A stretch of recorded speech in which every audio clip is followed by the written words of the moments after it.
शी, आज तर खूप कंटाळा आला. आज टीचरने दिवसभर भरपूर अभ्यास दिला होता. आज पीटीचा पिरियड असून सुद्धा पीटी घेतली नाही.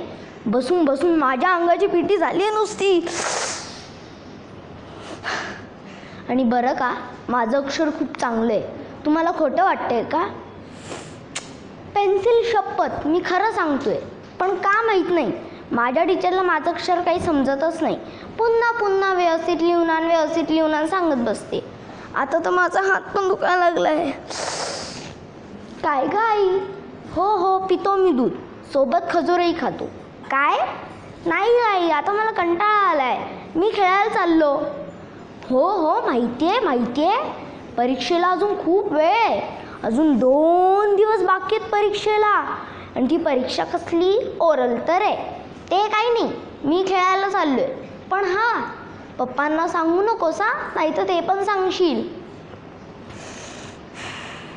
माझी आई आणि पप्पा दोघेही सारखेच आहेत. आता पप्पा आल्यावरती विचारतील, कसा चाललाय अभ्यास, टीचरने काय काय शिकवलं, आत्ता अभ्यास काय केलास. मी ज्या दोघांबरोबर फिरायला जातो तेव्हा ही लोक विचारतात, ह्या बोर्डवरती काय लिहिलंय, त्या बोर्डवरती काय लिहिलंय, वाचून दाखव. मला हे कळत नाही, ह्या लोकांना वाचता येत नाही की मुद्दामून माझी परीक्षा घेतात. आपण फिरायला आलोय की परीक्षा देतोय, हेच मला काही कळत नाही. तुम्हाला माहिती आहे, काल माझी गणिताची ओरल होती. मला काही टेबल्स आले नाही. पण हे तुम्ही माझ्या आईला सांगू नका.